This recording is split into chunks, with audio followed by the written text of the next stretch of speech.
नमस्कार दोस्तों, आप देख रहे हैं सिनेमा हॉल और मैं अजय ब्रह्मात्मस। आज एक उड़िया फिल्म की चर्चा।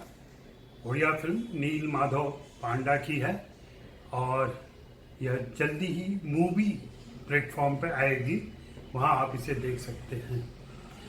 नील माधव पांडा को हम लोग जानते हैं, हिंदी के दर्शक भी जानते हैं।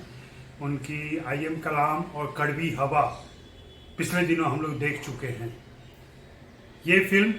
यह फिल्म पिछले साल ही आई थी और इफी के पैनोरमा में शामिल थी। बाद में इसे राष्ट्रीय पुरस्कार भी दिया गया और यह ऑस्कर में भी भेजी गई थी।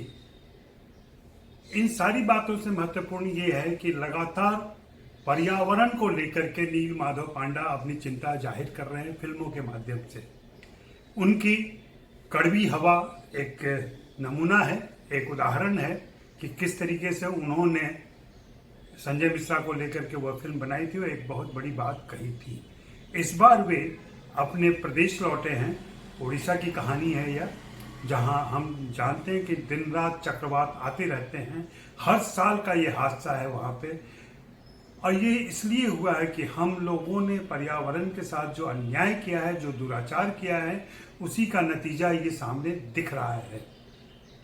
यह एक ऐसे नायक की कहानी है जो अपने गांव लौटा है और उसी समय यानी चक्रवात आने की संभावना व्यक्त की जा रही है, जो 5 दिनों में वहां पहुंचने वाला है।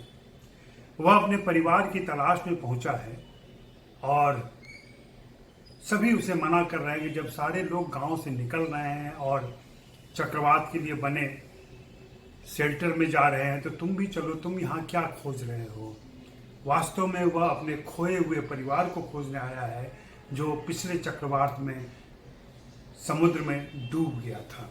पूरा गांव का गांव समुद्र में डूब गया था।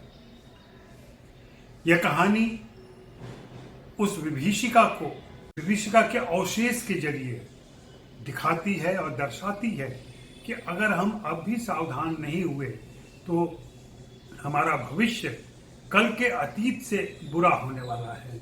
फिल्म का शीर्षक कल का अतीत, कलारी अतीत है। पिता बोस त्रिपाठी ने इस फिल्म में नायक की भूमिका निभाई है। उनके साथ जो छोटे मोटे कलाकार हैं उनमें से ज्यादातर उसी गांव के हैं और कुछ एक अनुभवी अभिनेता और अभिनेत्रियां हैं। लेकिन यह फिल्म एक वास्तविक सी कहानी को बहुत ही वास्तविक संदर्भों के साथ यथार्थपरक तरीके से हमारे सामने ले आती है और एक व्यक्ति की खोज, उसकी गवेषणा जाहिर करती है, जो वह अपने परिजनों की तलाश में व्यक्त करता है। जिन मुश्किलों से वह गुजरता है, जिस संभावित खतरे के बीच वह मौजूद है, वह सब कुछ डराने वाला है।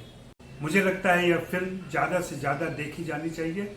इस फिल्म में भाषा महत्वपूर्ण है ही नहीं, क्योंकि विजुअल से काम लिया है नील माधव पांडा ने। चंद एक संवाद हैं और इसमें उड़ीसा के 16वीं सदी के मशहूर कवि अच्युतानंद जी की एक पंक्ति को उद्धृत किया गया है, जिसमें उन्होंने कहा था कि समुद्र एक दिन इतना बढ़ेगा कि जगन्नाथपुरी भी डूब जाएगा। अब वह संभावना दिख रही है।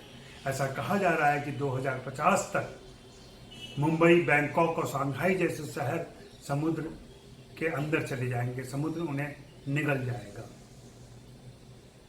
हम समय रहते चेतें और ऐसी फिल्मों को ज्यादा से ज्यादा दर्शकों तक पहुंचाएं, देखें। कल के अतीत से सबक लेते हुए अपने भविष्य को सुरक्षित करें। शुक्रिया नील माधव पांडा। आप इस फिल्म को अन्य भाषाओं में भी और देशव्यापी तरीके से रिलीज करें, लोगों तक पहुंचाएं। शुक्रिया, मेहरबानी, धन्यवाद।